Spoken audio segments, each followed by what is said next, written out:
8 जिल्ह्यातील कृषी विमा उतरवण्यात घोटाळ्याचा संशय आहे. 339% अधिक विमा उतरवला गेल्याचं लक्षात येताच कृषी संचालकांना कडक तपासणी करून कारवाईचे आदेश दिलेत. या संदर्भात सखोल चौकशीची अपेक्षा आहे.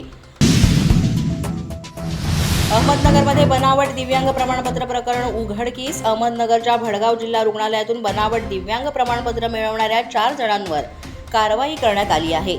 अज्ञात कर्मचाऱ्याविरोधात गुन्हा दाखल करण्यात आला असून बनावट प्रमाणपत्रांच्या तक्रारींवर पुढील चौकशी सुरू आहे.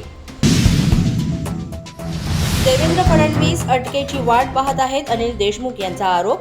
माजी मंत्री अनिल देशमुख यांनी देवेंद्र फडणवीस यांच्यावर गंभीर आरोप केले. 4 वर्षांपूर्वीच्या प्रकरणात सीबीआयनं एफआयआर दाखल केला असून अटक करण्यासाठी छापा टाकण्याचा प्रयत्न सुरू असल्याचं सांगितलंय. शिवसेना राष्ट्रवादी आमदार अपात्रता प्रकरणी सुप्रीम कोर्टात आज सुनावणी. शिवसेना आणि राष्ट्रवादीचे आमदार अपात्रता प्रकरण सुप्रीम कोर्टात आज सुनावणीला येणार आहे आणि या प्रकरणावर दोन्ही अपीलांची सुनावणी धनंजय चंद्रचूड यांच्या समोर होणार आहे. माझी लाडकी बहीण योजना कुटुंब भेट कार्यक्रम. शिवसेनेच्या माझी लाडकी बहीण योजनेचा कुटुंब भेट कार्यक्रम हा आजपासून सुरू. मुख्यमंत्री स्वतः ठाण्यातील 15 घरांमध्ये जाऊन योजनेची माहिती देणार. नागपूर आणि विदर्भात चिकनगुनियाचा धोका वाढला. नागपूरसह विदर्भात चिकनगुनियाचा धोका वाढत असून या आजारानं ग्रस्त 10% रुग्णांना हृदयाशी संबंधित आजार निर्माण झाल्याचं निदर्शनास आलं आहे. प्रशासनानं आरोग्य सेवा अधिक सतर्क करण्याची गरज यावेळेस व्यक्त करण्यात आली आहे. गणेश भक्तांच्या परतीसाठी विशेष रेल्वे गाड्यांची सोय करण्यात आली आहे. गणेशोत्सव संपल्यानंतर कोकणात गेलेल्या गणेश भक्तांच्या परतीसाठी मडगाव पनवेल विशेष रेल्वे गाड्या सोडण्यात येणार आहेत.